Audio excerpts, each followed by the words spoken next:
Refer कीजिएगा। तो प्रदीप भाई, मैं सीधा come to the point fees पे आता हूँ और क्लासेस फिर स्टार्ट करेंगे धीरे धीरे। अभी मार्केट में अगर आप देखोगे ना प्रदीप भाई, और देखो मैं आपको दिखाऊँ लाइव में naukri.com पे।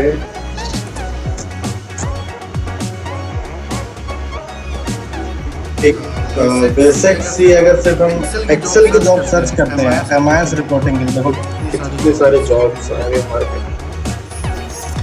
हर नुक्कड़ पे सरकारी जॉब की तैयारी करने वाले के इंस्टीट्यूशन तो बहुत मिलते हैं, कोचिंग सेंटर बहुत मिलते हैं, प्राइवेट जॉब की तैयारी करने के लिए नहीं मिलेंगे।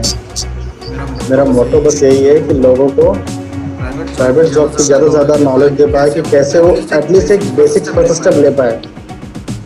उसके बाद एक बार बंदे को यहाँ जॉब लग गया ना, वो अपना रास्ता खुद ही निकाल लेता है। क्यों अंजलि? हाँ जी। अभी देखो एक सिंपल सा एक एमआईएस की जॉब से मैंने सर्च किया है, 7,000 से ज़्यादा वैकेंसीज है।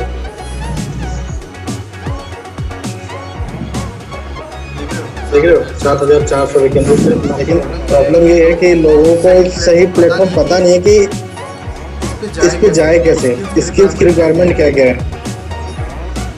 तो उसके लिए हम स्टूडेंट्स को बेसिक्स लेवल पे तैयारी करवाएंगे, जिससे वो एटलीस्ट फर्स्ट इंटरव्यू क्रैक कर पाए और अपना कैरियर का पहला जॉब आसानी से ले पाए।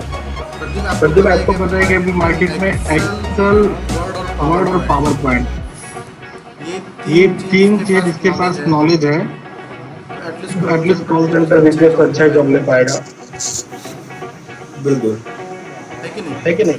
वही तो करंट जॉब में भी इट्स लाइक बहुत ज्यादा एडवांटेज हमें देता है। करंट जॉब में भी मैंने प्रीवियस जॉब मतलब एक्सेल का उतना रिक्वायरमेंट नहीं था, लेकिन बिकॉज ऑफ मेरे एक्सेल की वजह से बहुत ज्यादा एडवांटेज मेरे को वहाँ पे मिली थी। चीज में आगे एडवांटेज एक्सेल से मेरी चीजें काफी इजी हो जाती हैं। जहाँ तक मैंने रियलाइज किया, एक्सेल अपने पर्सनल से लेके प्रोफेशनल तक बेनिफिट है। कभी आप अपने पर्सनल्स भी, अगर आप अपने एक्सपेंसेस और सारी चीज मेंटेन करना चाहते हैं तो आप एक्सेल को ही सबसे पहले प्रेफर कीजिए कि एक्सेल ही दीजिए।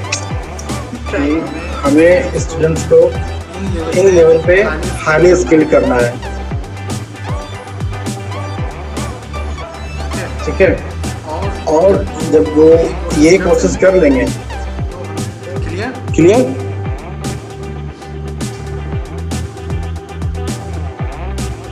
Pradeep, yes yes yes yes Dilshad,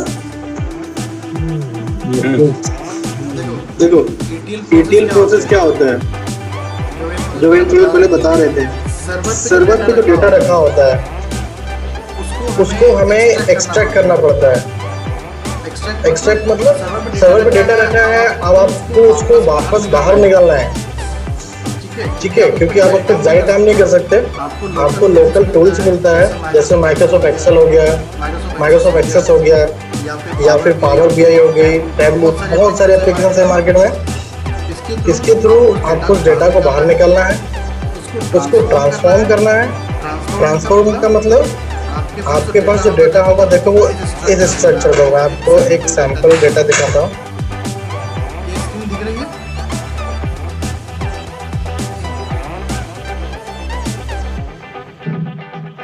Am I audible? Yes, yes, Irfan, so you are audible. तो एक कॉल आ गया था, कोई एक और बंदा ज्वाइन कर रहा है, तो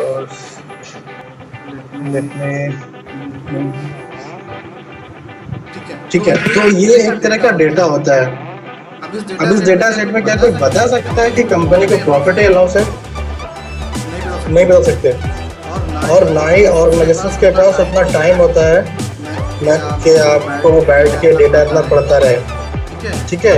अब इस तरह के डेटा को वो क्या ही समझेगा, हमें मालूम नहीं चल पाएगा कि कंपनी का क्या प्रॉफिट चल रहा है, क्या लॉस चल रहा है, ठीक है। अब इस तरह के डेटा को हमें ट्रांसफॉर्म करना होता है। ट्रांसफॉर्म करने के बाद फिर हम इसका आउटपुट रिप्रेजेंट करते हैं। अब इस ग्राफ से हम समझ सकते हैं ना कि कौन सा ट्रेंड हाई है, किस पोजीशन पे हम लो चल रहे हैं, क्लियर। अगर मैनेजमेंट को मैं ये ग्राफ दिखाऊं और दूसरे हैंड पे मैं उसे ये डेटा दिखाऊं, तो उसको किस चीज़ पे ज़्यादा विजिबिलिटी मिलेगी कि उसकी कंपनी कहाँ जा रही है, या फिर वो जो देखना चाह रहा है उसको कहाँ से पता चल पाएगा, क्या इस टेबुलर फॉर्मेट के डेटा से या फिर इस ग्राफ से। अब उसको दिखाने के लिए हमें इस तरह का आउटपुट देना पड़ेगा। एग्री? अगर कोई डाउट हो बीच में तो पूछ लेना। No, no, yes. तो इस तरह का ट्रांसफॉर्मेशन करने के लिए आपको एक्सेल को जानना बहुत जरूरी है। अब इसमें आपको बहुत तरह के अलग अलग ग्राफ दिख रहे हैं, उस ग्राफ में कुछ वैल्यू रिप्रेजेंट कर रहे हैं हम लोग, तो उसको बनाया कैसे हम लोगों ने। ये चीज़ें पावर बीआई में बनती है और एक्सेल में बनती है, ठीक है। तो अभी आप लोगों को बेसिक्स हम एक्सेल पर बताएंगे कि ये हम बनाते कैसे हैं। और जब आप ये सीख जाओगे तो 110% मार्केट में जॉब लेने के लिए ना आपको मेरी जरूरत नहीं पड़ेगी, ठीक है। तो ये कुछ डैशबोर्ड्स के सैंपल हैं जो आप आगे क्लास में सीखेंगे धीरे धीरे बनाते कैसे, ठीक है। देखो डेटा सोर्सेज जब मैं बता रहा था सर्वर पे होता क्या है, आपके पास बैकएंड पे डेटा स्टोर रहेगा और आपको उसे एक्सट्रैक्ट करना है। ये आपका सर्वर का सैंपल है, आपके पास पावर क्वेरी के थ्रू डेटा निकाला। इसके बहुत सारे एप्लीकेशंस आते हैं जो मैं आपको बताऊंगा आगे। डेटा फिर मॉडल किया जाता है। मॉडल मतलब जो ट्रांसफॉर्मेशन मैंने आपको बताया। अब उसको डेटा मॉडलिंग के लिए दो एप्लीकेशंस का मैंने यूज़ किया है, एक पावर बीआई, एक एक्सेल, ठीक है।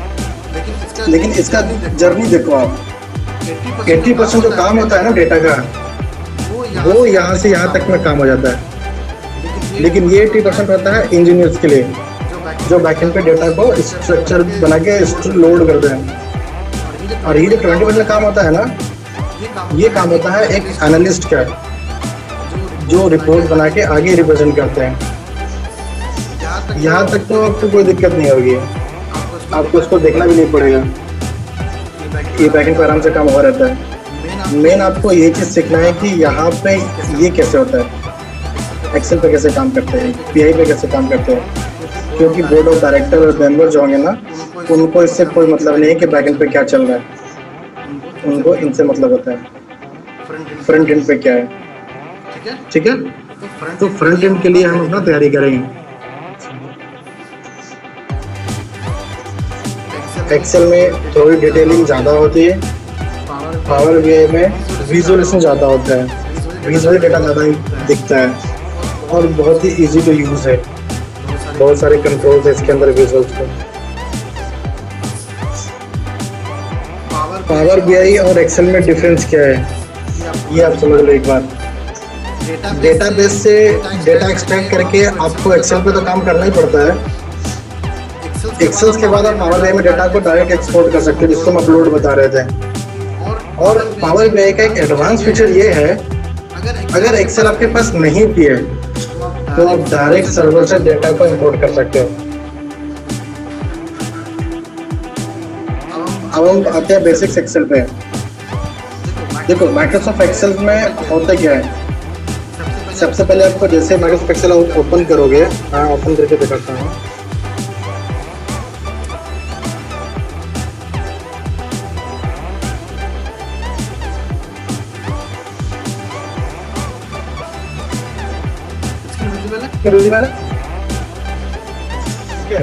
तो एक्सेल में आप देख रहे हो छोटे छोटे बॉक्सेस बने हैं। This boxes are nothing but a cell, this is called a cell. यहाँ पे आपका सेल में आप जो भी टाइप करो वो यहाँ पे टाइप होगा, लेकिन इसका अपना नाम है फॉर्मूला बार। यहाँ पे आप फॉर्मूला को टाइप कर सकते हैं। आई थिंक यहाँ पे जितने भी लोग हैं ऑलमोस्ट सबको पता है बेसिक्स ऑफ एक्सेल, राइट। इसके अंदर बहुत सारे रिबन्स हैं, सॉरी टैब्स हैं।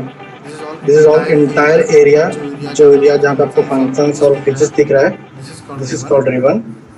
इसके अंदर मल्टीपल टैब्स है और हर टैब में एक एडवांस लेवल पे फीचर्स आपको मिलेगा। होम टैब में टेक्स्ट फॉर्मेटिंग, डेटा लेआउट, ये सारी चीज़ें इसमें मिलेगा, फिल्टर एंड ऑल। आपको प्रैक्टिस करना है और शॉर्टकट्स की भी याद क्या है। कोशिश करना है कि माउस का कम से कम यूज़ हो, पर वो कोशिश तब करेंगे जब आपको शॉर्टकट्स की याद होगा। ठीक है, तो मैं आपको कुछ शॉर्टकट्स की शेयर करूँगा जो याद करना और प्रैक्टिस करना है। ये सारी शॉर्टकट्स की हैं, किस तरह से काम करते हैं। ये बेसिक फॉर्मेटिंग है, मैं आपको दिखाता हूँ एक्सेल पे छोटा सा काम करके। सपोज हमारे पास डे वाइज कुछ सेल्स है, डे सेल्स।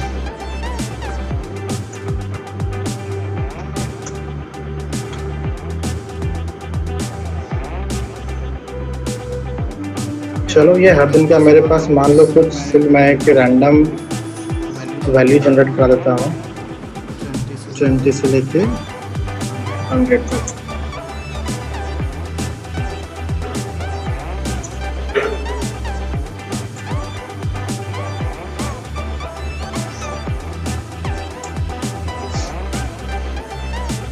हमारे पास ये डे वाइज ट्रेंड है, कितनी वैल्यूज कब सेल हो रही है। लेकिन अगर ये आप अपने डायरेक्टर को दिखाओगे ना तो वो थोड़ा माइट भी बोर हो सकता है। उसको समझ में आएगा कि हमसे देखना है कि सबसे ज़्यादा सेल कौन से दिन में हुआ है, अब वो ढूंढेगा एक एक करके कहाँ है। तो इसका रिप्रेजेंटेशन का तरीका है कि सिंपल से आप इसको चार्ट में कन्वर्ट कर दो, तो वो इसे इजीली देख पाएगा कि किस दिन में सबसे ज़्यादा सेल दिख रही है। देखो दिख रहा है, ट्यूसडे के दिन सबसे ज्यादा नंबर ऑफ सेल्स हुए। कितना आसान है इसे 1 सेकंड में समझना। यहाँ पे व्यू को हम देखते ही समझ पा रहे हैं, और यहाँ हमें 1 बाय 1 ढूंढना पड़ेगा कि सबसे ज्यादा सेल्स कौन से दिन हुए। तो मेरा पॉइंट ये है कि डेटा पे सिर्फ काम नहीं करना बल्कि उसको रिप्रेजेंट कैसे करना है, ये चीजें आपको सीखनी है। अगर आपको ये आ गया ना तो फिर आप अच्छी सैलरी पे मार्केट में जॉब ले सकते हो। सकता है, बट हमने इसमें वो ट्रांसफॉर्मेशन का काम नहीं किया। ट्रांसफॉर्मेशन तब करते हैं जब कुछ कैलकुलेशन करना होता है। अब सपोज मान लो इसका टोटल हम कर लेते हैं सम। मैं एक फॉर्मूला लगाता हूँ सम, इसका टोटल देख लेता हूँ सम। चलो 1 वीक का रखते हैं, संडे टू सैटरडे।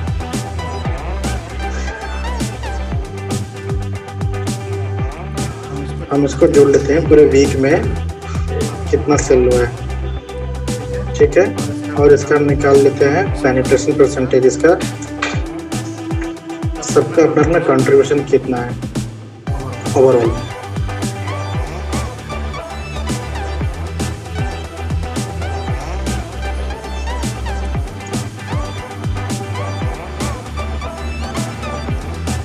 तो ये आप देख रहे हो, जो ये काम हमने किया है इस कॉलम पर परसेंटेज निकालने का, दिस इज कॉल्ड ट्रांसफॉर्मेशन।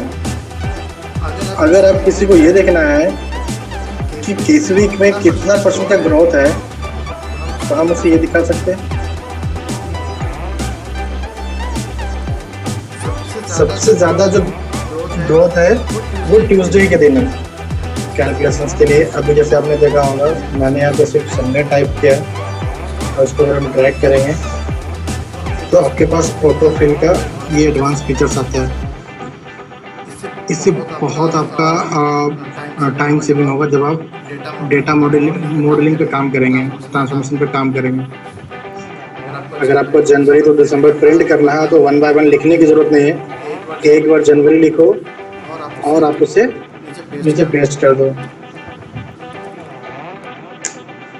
जैसे मैं देखिए जैन 22 मैंने से ड्रैगन Jan Feb March auto fill हो गया। तो ये सारी चीज़ें कैसे काम करती है, इसको कैसे क्रिएट करते हैं, ये सब चीज़ आपको सीखने के लिए मिलेगा बेसिक्स ऑफ एक्सेल में।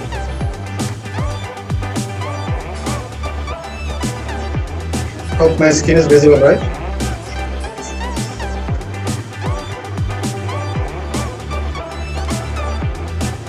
डैशबोर्ड कैसे तैयार कर रहे हैं। ये हमारे पास एक रॉ डेटा है।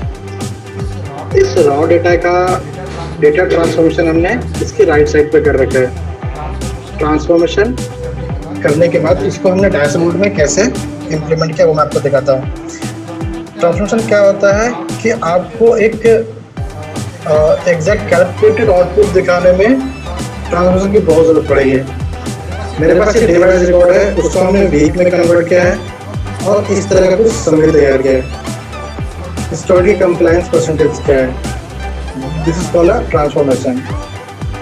उसके एमटीडी स्कोर्स क्या है, यहाँ पे छोटा सा आपको ग्राफ दिख रहा होगा। इस ग्राफ में हम रीजन्स को रिप्रेजेंट कर रहे हैं, ऑल ओवर इंडिया रीजन्स की क्या डिजिटल कंप्लायंस चल रही है। यहाँ आपको लास्ट 7 डेज का कंप्लायंस परसेंटेज दिखेगा। एक by this nothing but a slicer. ये कुछ ऑटोमेशन नहीं है, ये पाइवट का एक स्लाइसर है जो आपके रिपोर्ट को पूरी तरह से कंट्रोल करने में हेल्प करता है। ठीक है, क्वेश्चन वाइज देखने के लिए छोटा सा टैब है, यहाँ पे पास मल्टीपल सिलेक्शन ऑप्शंस है। आपको अगर कंसर्न क्वेश्चंस देखना है देख सकते हैं, किसी एक एसेंस का देखना है कि उसका स्कोरिंग क्या चल रही है, सब 0 पे चल रहा है। किसी वीक का देखना है तो किस वीक में कोई क्वेश्चन स्पॉटेड नहीं हुआ है। इस तरह के डैशबोर्ड रिपोर्ट्स बनाने के लिए आपको जानना है। अगर आप ये जान गए तो you are good to go. Store level की ग्रोथ देखने के लिए किसी स्टोर पे किस तरह का एमटीडी स्कोर चल रहा है, आपको मल्टीपल स्लाइसेस बनाने के लिए आना चाहिए। स्लाइसेस की कनेक्टिविटी और उसके बहुत सारे सेटिंग्स होते हैं। तो भूल ही रहा हूँ।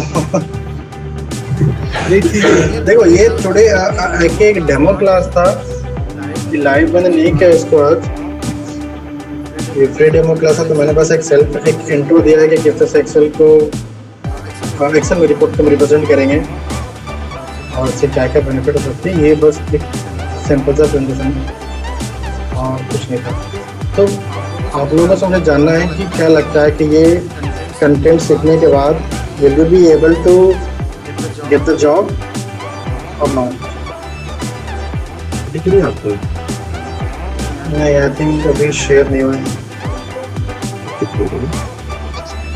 हाँ आ गया। हाँ, ये मैंने ये रिसेंट बनाया था। ठीक है, दिख रहा है अभी? दिख रहा है। हाँ, ये मेरा डेटा था, ठीक है, जिसको मैंने रॉ डेटा को मैंने मॉडिफाई किया था। यहाँ मैंने हेडर्स लगाए थे, मैंने टेबल में कन्वर्ट किया इसे। उसके बाद मैंने इंडिया में जो सेल्स हुआ उसे रिप्रेजेंट किया था रीजन वाइज करके। रीजन वाइज मैंने रिप्रेजेंट किया, वहाँ पे फिर मैंने ये कंडीशनल फॉर्मेटिंग वगैरह यूज़ की थी, जिससे मुझे मालूम चलता है कि अल्टीमेटली ज़्यादा कहाँ पे सेल हुआ है। रीजन वाइज देखो तो मैं वेस्टर्न में ज़्यादा सेल हुआ है। फिर उसे अच्छे समझने के लिए मैंने कुछ पाई चार्ट किया कि आपको एकदम फर्स्ट ब्लश में ये दिख जाए कि अच्छा 27% ये जो वेस्टर्न इससे ज़्यादा सेल हुआ है। उसके बाद मैंने ये कुछ प्राइवेट चार्ट यूज़ किए थे और यहाँ पे मैं चाहूँ तो जनवरी फरवरी इस वाइज में सारा कुछ दे सकता हूँ कि हाँ ओवरऑल मुझे किस रीजन में ज़्यादा सेल हुआ है। अब मुझे मालूम चल गया, मान लो मैं मार्च से मुझे ये ईस्ट में ज़्यादा हुई है, ठीक है, तो मैं यहाँ पे ईस्ट में जाऊँगा, ठीक है, और फिर मैं जाऊँगा मार्च में। अब उसके बाद मैं पूरा डिटेल वाइज देख सकता हूँ, अच्छा किस कस्टमर ने ज़्यादा यहाँ पे हुई थी, कितना मेरा टोटल हुआ था, कितना मेरा यूनिट ऑफ सेल हुआ था। तो इस तरह मैंने कुछ बनाया था। और ये मेरा अकेले का नहीं है, मतलब पूरा कुछ मुझे हेल्प ही मिला था, ठीक है, मतलब यहाँ तक पहुँच पाना, देख पाना, ठीक है, काफ़ी ज़्यादा मुश्किल लग रहा था मुझे। और गाइडेंस टॉप नॉच का था। तो अल्टीमेटली ये कुछ रहा मेरा छोटा सा। तो अंजलि, ये I think Anjali I like to hear कि आप थोड़ा सा अपना बैकग्राउंड बताओ। जब आपने कार्वी ज्वाइन किया था तो आपका लेवल ऑफ एक्सपीरियंस क्या था, आपकी बैकग्राउंड एजुकेशन क्या थी? बिल्कुल डिफरेंट थी जहाँ तक मैं जानता हूँ। और अभी कहाँ हैं आप?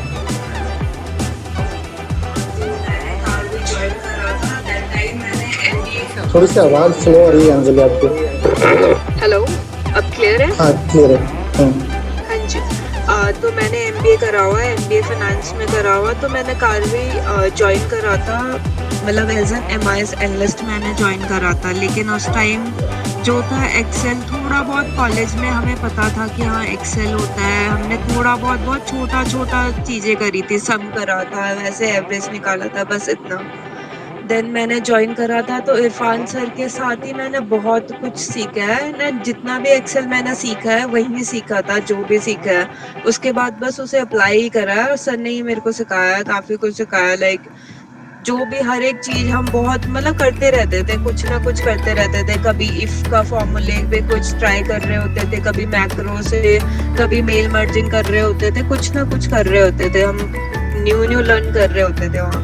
तो जो भी मेरी लर्निंग है ना वो वहीं से थी। उसके बाद मैंने कोई एक्सेल में मतलब इतना कुछ अलग से ना किसी ने सिखाया ना सीखा, जो भी सीखा था उसी फेज में सीखा था जब मैं कारवे में थी इरफान सर के साथ। गाइस मैं आपको अपना नंबर शेयर कर रहा हूँ, those who are interested।